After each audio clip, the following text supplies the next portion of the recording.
Alô, bom dia! Nós somos da Igreja Batista aqui da Nova Marabá, meu nome é Edmilson Duarte. Estamos aqui nessa manhã de domingo para mais um estudo dessa nossa Escola Bíblica Dominical. Eu quero te cumprimentar na graça e na paz do Senhor Jesus, que você esteja em paz, você e toda a sua casa.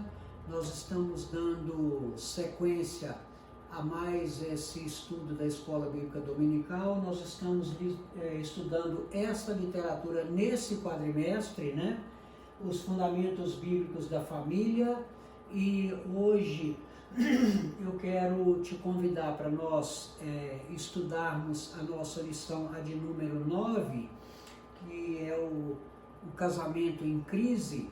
E para estudar esta lição, a gente vai tentar ser o mais sucinto possível, sem perder o conteúdo, mas eu quero meditar com você na palavra do Senhor, e para isso eu quero te convidar para que você abra aí a palavra da verdade, lá no livro dos Evangelhos, no primeiro livro do Novo Testamento, o livro de Mateus, Nós vamos fazer essa leitura. Mateus capítulo 7, de 24 até 27, eu vou ler aqui na projeção. Você pode acompanhar aí na sua Bíblia. A palavra de Deus, ela nos diz o seguinte, lá em Mateus, no capítulo 7, de 24 até 27, o seguinte: E todo aquele, pois, que escuta estas minhas palavras e as pratica, assemelhá-lo-ei ao homem prudente que edificou a sua casa sobre a rocha. E desceu a chuva e correram os rios e assopraram ventos e combateram aquela casa e não caiu, porque estava edificada sobre a rocha. Aquele que ouve estas minhas palavras e as não cumpre, compará-lo-ei ao homem insensato que edificou a sua casa sobre a areia. E desceu a chuva e correu os rios e assopraram os ventos e combateram aquela casa e caiu, e foi grande a sua queda. Aí depois você pode continuar aí toda a leitura do capítulo 7 de Mateus. Ok? Eu queria combinar com você um objetivo, porque é importante que nós estejamos caminhando no mesmo caminho.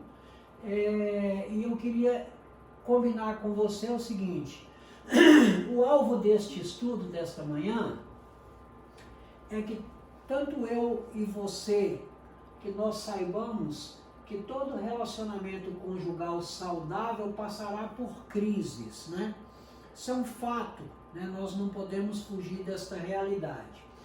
E que a palavra de Deus tenha a orientação segura para os momentos de crise. Você pode confiar nisso. A palavra de Deus, ela tem saída para todas as situações, tá? E que não há casamento tão bom que não possa ser melhorado, ou tão ruim que não possa ser restaurado. Então, esse é o nosso objetivo para amanhã, para esta manhã de domingo. E eu queria combinar com você que nós caminhássemos, que a gente perseguisse esse alvo. Ao final da lição, se nós tivermos entendido isso aqui, e que Deus precisa estar no controle dos casamentos, estará cumprido a minha missão, ok? Vou fazer uma breve introdução para nós nos situarmos no tempo e no espaço aqui da lição. Nos últimos tempos, muitas têm sido as propostas de encontros de casais, cursos, seminários, retiro para casais. Nunca antes a oferta foi tão grande quanto agora, por conta das dificuldades dos relacionamentos. Temos diversos locais aprazíveis, preleitores excelentes, sem contar com os mais variados livros de autoajuda sobre esse assunto que são os relacionamentos. Mas, apesar de ser um paradoxo,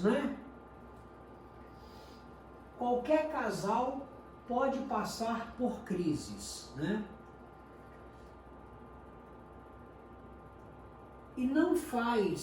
E a crise, ela não faz nenhuma diferença, todo casal pode passar por crise e não faz a diferença se são casados há muito ou há pouco tempo, se com filhos ou sem filhos, se ricos ou pobres, se cristãos ou não cristãos.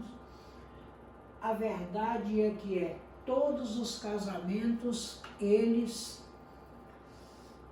passaram, estão passando ou passarão por dificuldades. Então é bom que a gente saiba quais caminhos a gente pode percorrer, e o mais interessante é o seguinte, é que nós saibamos que muitos são os inimigos da família. Existem forças, e eu gostaria que você pensasse comigo nisso, existem forças, e são forças espirituais da maldade, né? Nos lugares celestiais, estão aqui acima de nós. Às vezes nós não temos a sensibilidade, e essa sensibilidade só o Espírito de Deus pode nos dar. Às vezes nós não temos sensibilidade, mas vários são os inimigos da família, e essas forças são forças espirituais da maldade, ok?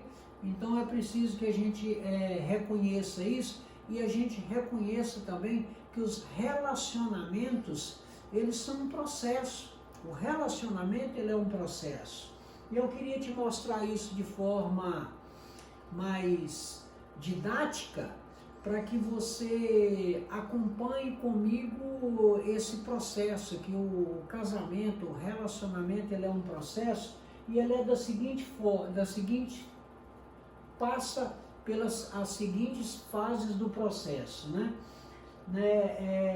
A solução dos problemas nos relacionamentos, ele passa principalmente pela tomada da consciência. Quando eu tenho a consciência que realmente o meu relacionamento está passando por uma dificuldade, então o primeiro passo é a tomada de consciência.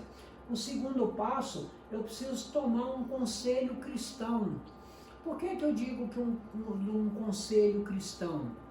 Nós vimos na Bíblia, e a gente vê na nossa vida cotidiana, quando você se aconselha com a pessoa errada, a decisão errada que você toma pode trazer consequências drásticas, né? A gente vê ao longo da própria Bíblia, né, pessoas que tomaram conselho com pessoas erradas, tomaram decisões completamente erradas que impactaram na sua decisão. O filho mesmo de Salomão foi um, e a consequência foi a divisão do reino, reino do norte e reino do sul. Israel passou por um momento de flagelo muito grande, e assim a gente vê ao longo de toda a Bíblia, pessoas que tomaram conselho com pessoas erradas, e as decisões elas foram trágicas até para a humanidade, né? Então, por isso, quando eu te digo que uma das fases, né, desse processo é o conselho cristão, você precisa procurar alguém que você tenha confiança e que te possa te orientar à luz da palavra. Não é o que a pessoa acha, não é os seus valores, é o que a palavra de Deus diz a respeito. Por isso que uma das fases importantes é o conselho cristão. A outra fase, que é uma fase dolorosa, mas é necessária, é o confronto dos erros. Nós precisamos entender e reconhecer em que parte do relacionamento nós erramos, e esse confronto do erro, a gente percebe que isso é muito difícil, é doloroso, porque ele nos tira da nossa zona de conforto. Mas é necessário que haja o confronto dos erros, né? E a parte principal aqui é a parte do perdão mútuo. Quando nós conseguimos, né, para que a gente consiga, né, essas fases aqui do processo, é preciso que a gente tome a decisão de dar um freio de arrumação. O que é o freio de arrumação? O freio de arrumação é aquela carga que está toda, você lá vai levando aquela carga toda atravessada, que ela corre para lá, corre para cá, ela desequilibra a viagem, o peso está mais de um lado do que do outro. Você normalmente dá um freio, aquilo corre tudo para o lugar, a carga acaba se arrumando, Isso que é o freio de arrumação. Às vezes nós precisamos dar um freio de arrumação na nossa vida. O freio de arrumação na nossa vida é aquele momento que você para refletir, espera aí, mas alguma coisa está errada aqui, o que nós precisamos realocar disso aqui? Isso é o freio de arrumação, faz parte de todo o processo. Você está precisando dar um freio de arrumação na sua vida? Repensar valores, repensar comportamento, repensar posição, e todos nós, em determinado momento, teremos que dar um freio ou mais de um freio de arrumação na nossa vida, né? Pense nisso. Para que você consiga fazer essa tomada de consciência, né, é necessário o quê?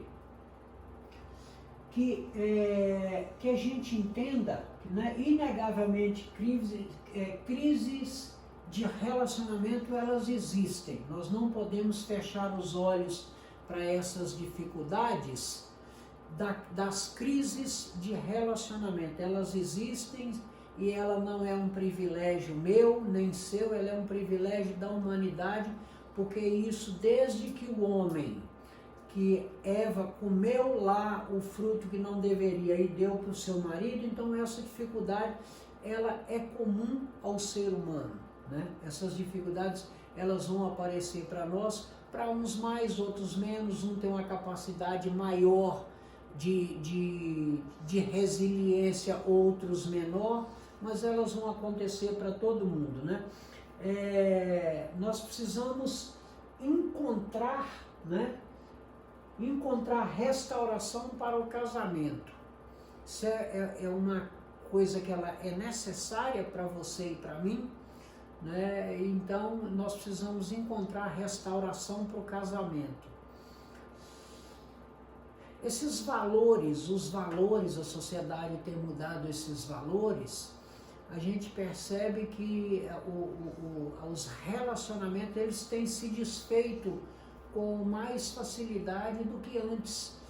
Talvez por falta de intolerância, por falta de tolerância ou por intolerância de ambos ou de um, os relacionamentos eles têm se desfeito com mais facilidade, ou o relacionamento conjugal está meio banalizado nos dias de hoje e não são esses os valores de Deus, né? Então a gente precisa encontrar restauração para o casamento, né? Nós precisamos criar uma consciência de que o ato está baseado em uma aliança, não apenas literalmente, que os relacionamentos eles são uma aliança, e não é essa aliança aqui, ó, literalmente apenas esse anel, é uma aliança mesmo, é um pacto, é um acordo que você faz com uma outra pessoa, de ambos deixarem suas casas, seus pais e reconstruir uma família a partir daquilo ali. Então realmente, literalmente uma aliança, e isso precisa ser muito bem avaliada, né? E essa aliança, ela via de regra, ela é celebrada com Deus, né? E ela reside, né, o amor necessário, ou seja, o amor de Deus, só é possível ter isso com o amor verdadeiro, que é o amor que vem de Deus, né?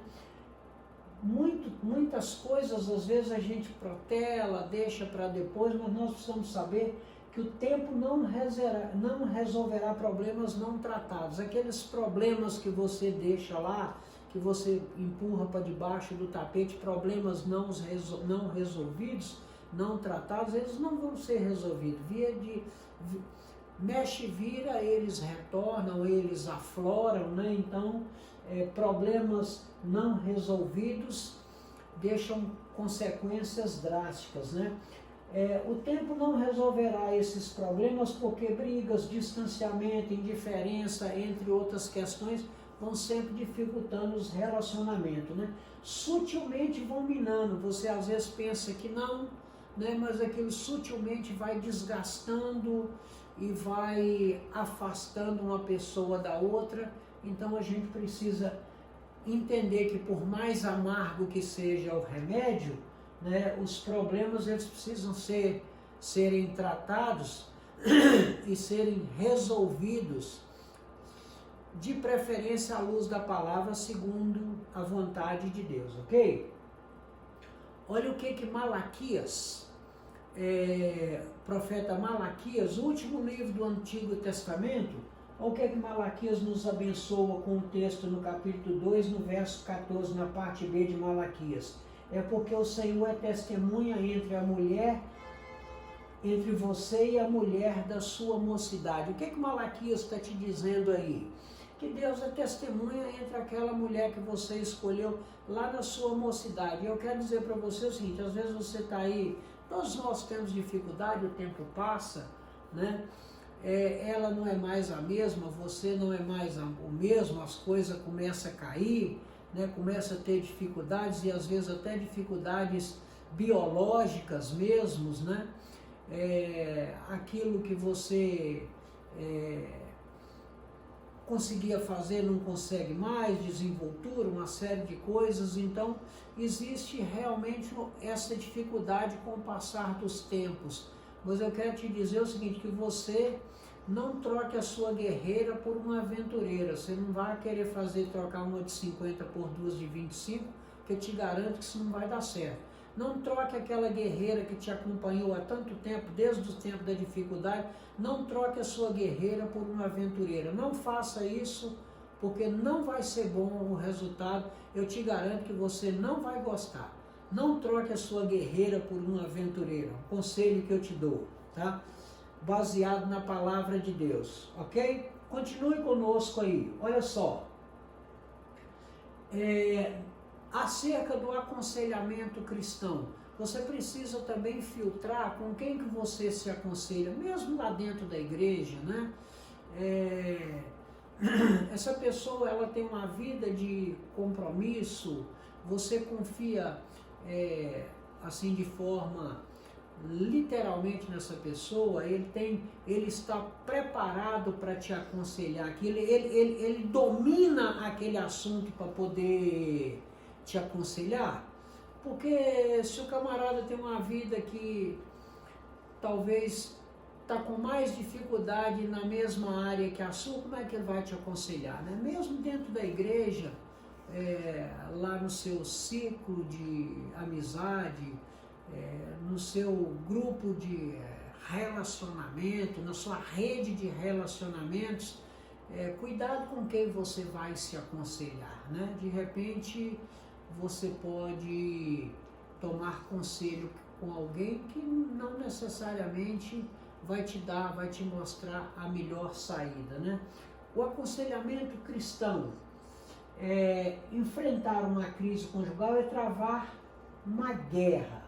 Faz-se necessário conselhos sábios e bíblicos para que o casal não se autodestrua. O aconselhamento cristão tem o objetivo que o casal não se autodestrua. O que você tenha paciência, que você supere. Você precisa ter habilidade. Quem tem habilidade de administrar conflito, com certeza sai na frente com todas essas dificuldades, né? Alguns resistem, né, à ideia de buscar ajuda, acham que a gente pode resolver tudo sozinho. Às vezes a gente não consegue resolver sozinho, e eu quero te dizer que o divórcio nunca vai ser a melhor saída, o divórcio não é a melhor saída. Você vai apenas mudar os problemas de endereço, porque às vezes o problema não é ela, é você, então às vezes o problema é ela e você, só faltou um freio de arrumação, ou faltou ali o amor de Deus para equacionar essas dificuldades, essas diferenças e superar, né? Eu posso te garantir que o divórcio nunca será a melhor alternativa. As sequelas são grandes para as famílias, principalmente com relação aos filhos, né? Então o divórcio não será a sua melhor saída. O grande desafio que não estou te dizendo que é fácil, né? Eu estou te dizendo que é necessário, né? O grande desafio é aceitar a confrontação, porque a confrontação de erros, ela me tira da zona de conforto, ela tira você, ela tira todos nós, então não é fácil a possibilidade, né, de confrontar erros. Então é um grande desafio, por quê? Porque ela nos leva à necessidade de reconhecer os meus erros e fraqueza. Isso me tira da minha zona de conforto, te tira da sua zona de conforto. Isso é muito ruim, a gente não quer, né? Isso precisa desencadear de nós quando você sai da sua zona de conforto, reconhecendo erro e fraqueza. É preciso que haja uma disposição de perdoar ou pedir perdão, e aí vai o maior desafio, né? Que é o desafio de perdoar ou de pedir perdão, né? E a capacidade de reconstruir. O que é a capacidade de reconstruir? A capacidade de reconstruir, metaforicamente falando, é você jogar lixo no lixo. Porque quando se fala em reconstruir, perdoar ou pedir perdão, não é via de regra você está revirando esse lixo. Jogue a capacidade de reconstruir, de perdoar e pedir perdão, é você não ficar, via de regra, remexendo aquilo. Se você perdoou realmente, esquece aquilo. Lá nos Salmos, Deus ele nos diz o seguinte, que quando ele perdoa os nossos pecados, quando ele nos perdoa, ele pega os nossos pecados e ele usa uma metáfora. Ele diz o seguinte, que ele pega os nossos pecados e ele lança nas profundezas do mar. O que ele quer dizer com isso? Que ele está lançando num lugar tão fundo e tão difícil para que você não possa ir a toda hora buscar aquilo lá no fundo, reviver aquele lixo, remexer coisas do passado e trazer à tona coisas que você já perdoou. Se você perdoou e o perdão é a capacidade de Deus, jogue o lixo no lixo e não fique revolvendo o lixo, né? Não revolva o lixo, jogou, você sepulta aquilo lá para frente, é vida que segue, né? Olha o que o Salmo 119, ele nos diz no verso 5, a tua palavra é lâmpada que ilumina os meus passos e luz que clareia o meu caminho. A palavra de Deus sempre vai ser o norte. A palavra de Deus sempre vai ser a nossa lâmpada. E a lâmpada é aquilo que você está no escuro, quando você clareia, quando você acende essa lâmpada, ela clareia todo o ambiente. Então, se o seu ambiente ele está escurecido, turvo, a palavra de Deus é sempre a lâmpada, né? A lâmpada para os nossos pés, né? A confrontação de erros, ela é mais ou menos parecido com isso aí, ó. Isso aí te diz alguma coisa? É uma briga constante de gato e rato, essa confrontação de erro, é sempre o gato e o que está errado, é sempre o cachorro que está errado. Então isso aqui te diz alguma coisa? Acusação mútua, será que é ela, será que é eu, será que não é nós dois? Lá em casa a gente cria cachorro, a gente gosta de cachorro, né? E tem uns gatinhos lá, para poder, uns gatinhos forasteiros, e esses gatinhos eles param apurados com esses cachorros, né? Há sempre essa rivalidade entre eles lá, às vezes a gente precisa estar intervindo no meio lá para que não tenha uma confusão muito grande. Será que a nossa vida conjugal nós estamos tipo cachorro e gato, sempre nos acusando mutuamente? Será que isso não é um erro comum, né? Nós precisamos ter essa capacidade de confrontar erros. É fácil? Com certeza que não, né? Seria ingenuidade ou seria hipocrisia se eu te dissesse, não é fácil. Claro que não é, claro que não é, e a gente vai ver como que não é fácil, mas eu tenho a receita de sucesso e vou te dar a receita de sucesso. Continue assistindo o vídeo que eu vou te dar a receita de como você confrontar erros. Olha só, no confronto dos erros, vai ser sempre infinitamente mais fácil ver os erros do outro. É cômodo, você não sai da sua zona de conforto e você atribui sempre a missão a outra pessoa. Não, é mais fácil você ver os erros do outro do que ver os seus próprios erros, não te tira da sua zona de conforto, né? É sempre mais cômodo para mim achar que você que quer mudar. Eu não preciso mudar, eu estou certo, é a pessoa que está errado. Aí eu gostaria de te fazer uma pergunta, será que existe uma verdade absoluta? Será que eu estou todo o tempo certo e a pessoa todo o tempo errado? Como é que é essa questão? Essa é uma verdade absoluta, né? É preciso que a gente repense nisso, né? E é preciso que você saiba também, querido, que é o seguinte, na vida conjugal, ambos precisam mudar. Eu preciso mudar, ela precisa mudar, a gente vai reconstruir uma nova história. Ela veio de uma família diferente, costumes diferentes, às vezes estado diferente, com tradições diferentes, valores diferentes, né? Às vezes ambos viemos de relacionamentos com pouco conhecimento de Deus, que conhecer Deus não necessariamente é você estar na igreja, conhecimento de Deus é você ter intimidade, você ter relacionamento com Deus, é isso que faz conhecer Deus, né? E não conhecer de ouvir falar, né? Jó, ele faz essa citação, Jó nos ensina, lá no livro de Jó, ele nos ensina essa diferença, porque quando ele estava convalescendo de todo aquele sofrimento, era muito rico, perdeu toda a riqueza, tinha 10 filhos, 10 filhos morreram, a mulher disse para ele, tu tá louco, amaldiçoa esse teu Deus e morre por conta do tamanho que é o seu sofrimento.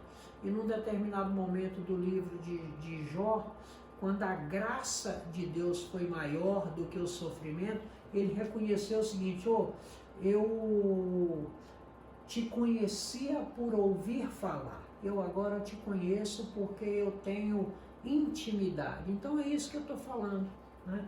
Na vida conjugal, ambos precisam mudar, e para mudar precisa que os valores de Deus estejam conosco para que a gente possa repensar as nossas posições, né? Sempre haverá, estou afirmando, sempre haverá, né, o que perdi ou perdoar de ambas as partes. Sempre haverá motivo pelo qual você deva pedir perdão e sempre haverá motivo pelo qual você possa perdoar, até porque nós somos imperfeitos, e a gente sabe que a gente tem capacidade de errar, né? Mas o maior dom de Deus que Ele pode nos dar é a capacidade de a gente errar, dar um freio de arrumação na nossa vida, pedir perdão e recomeçar. A nossa vida gostaria de te dizer isso, a nossa vida é um eterno recomeço. A nossa vida é um eterno recomeço, né? E essa questão de capacidade de mudar, capacidade de perdoar ou pedir perdão, esta é uma capacidade, né, exclusiva do Espírito Santo. Só o Espírito Santo, ele nos capacita de reconhecer nossos erros, de pedir perdão e a capacidade de perdoar. O perdão é um dom de Deus. Difícil dentro da igreja, muito difícil. Fora da igreja, pior ainda. São valores extremamente do Espírito Santo. O Espírito Santo é que ele nos capacita. Veja a insensatez do ponto de vista humano.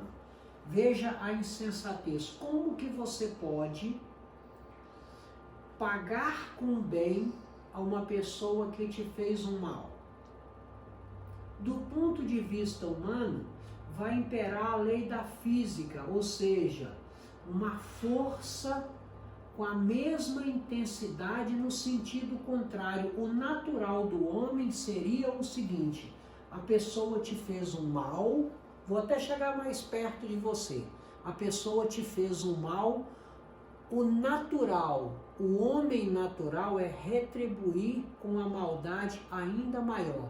Mas isso não é a vontade de Deus. A vontade de Deus expressa através da capacidade que o Espírito Santo dá a você e dá a mim, é que nós tenhamos a capacidade de perdoar. E a capacidade de perdoar é você pagar o mal com bem. A Bíblia diz que quando você paga o mal com bem, que você amontoa pedras sobre a cabeça da pessoa que te fez o mal, que ele vai ficar maluco.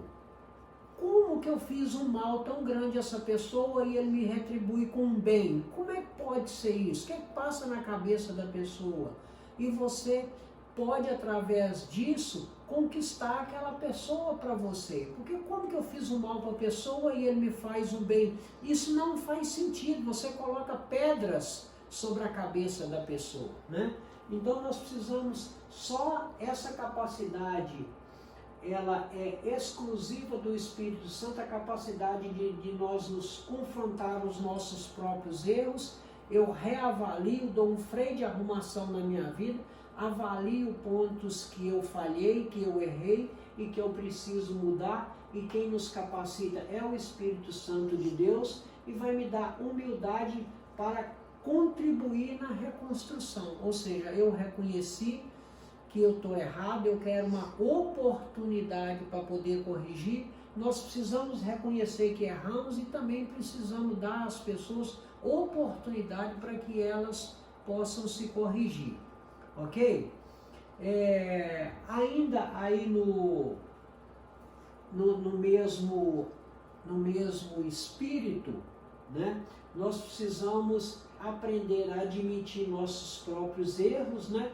Essa é a principal etapa da reconstrução de relacionamentos, reconstrução de família, é eu admitir meu próprio erro e nunca achar que só o outro, que eu estou sempre certo e o outro sempre errado, né? E quando eu tenho a capacidade de admitir meu próprio erro, eu estou valorizando o sacrifício de Jesus na cruz. Por quê?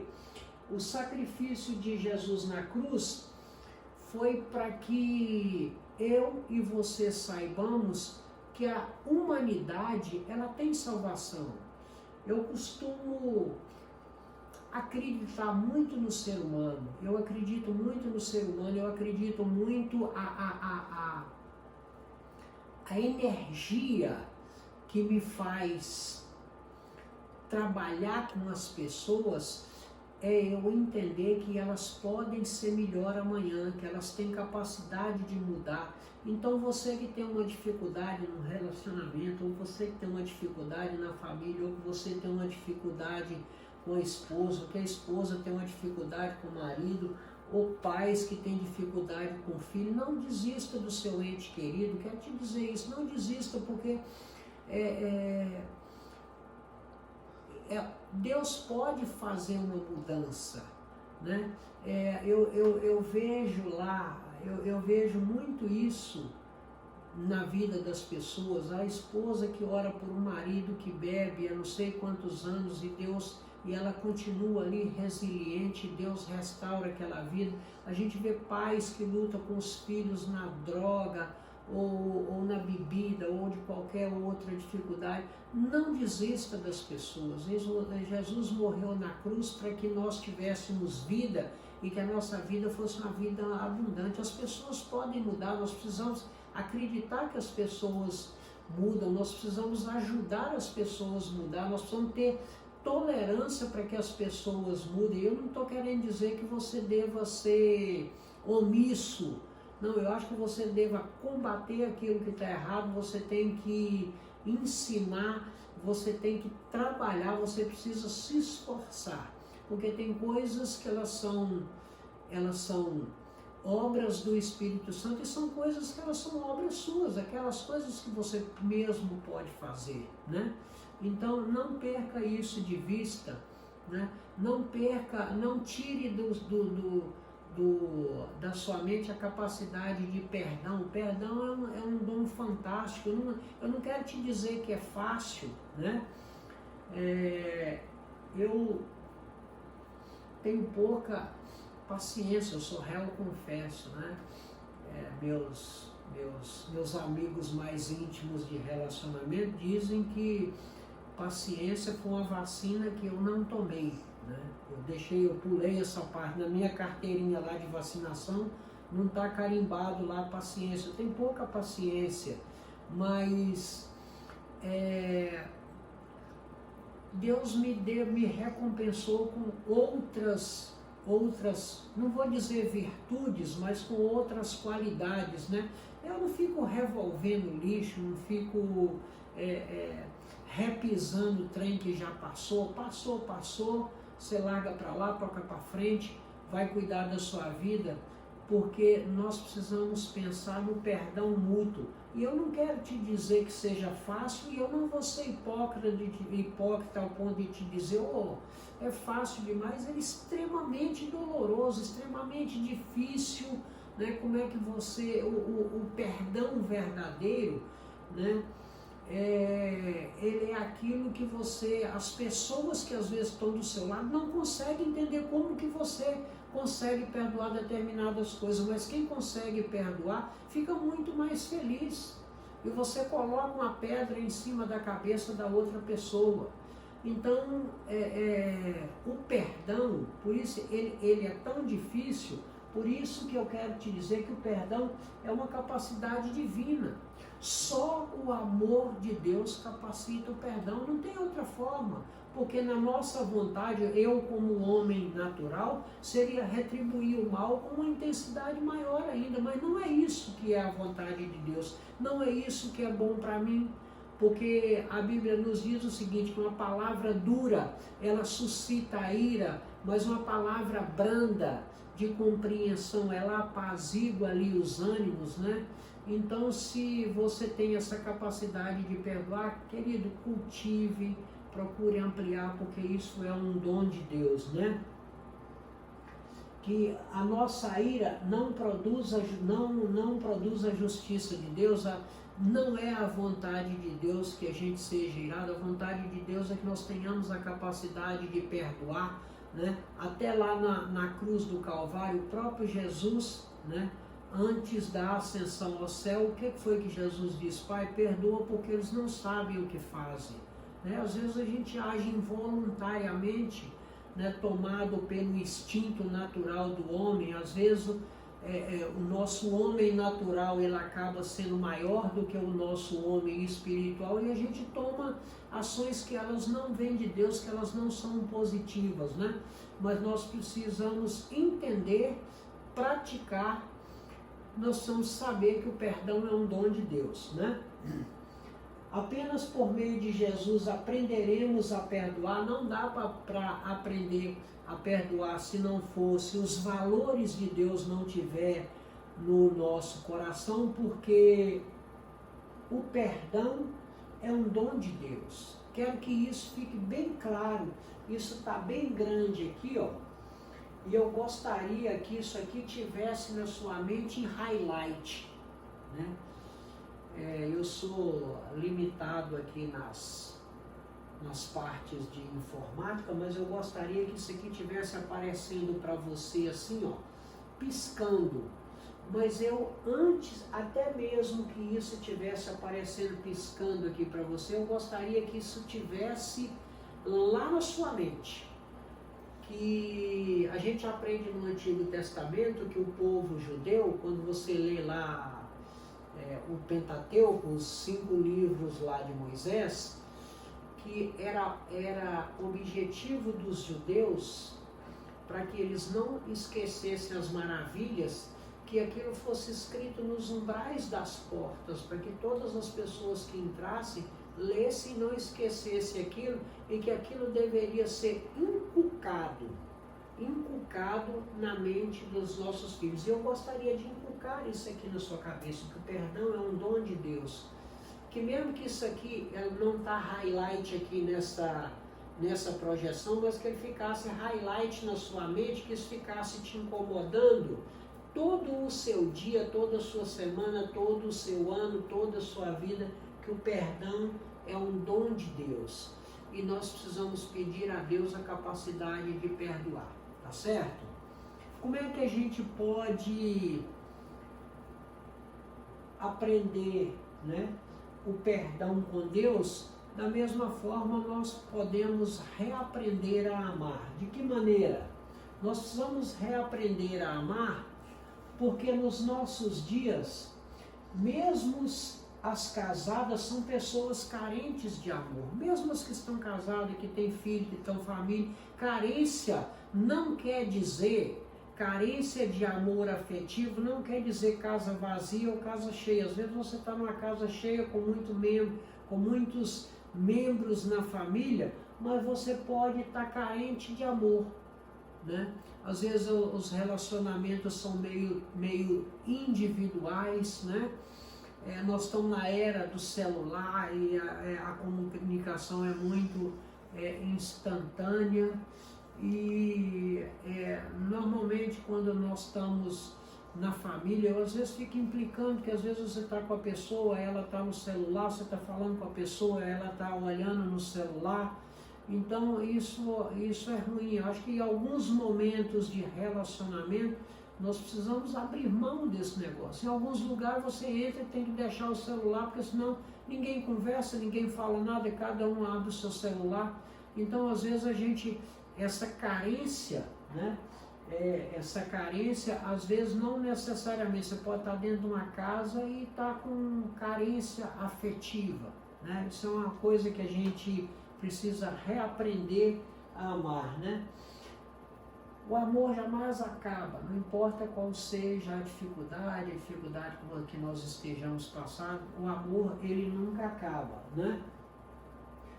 Olha o que Paulo nos ensina para fundamentar esta afirmação que o amor nunca acaba. Está lá em 1 Coríntios 13, e eu queria te dizer o seguinte: leia o capítulo 13 de 1 Coríntios todo, que você vai entender a essência. Olha o que Paulo diz aí.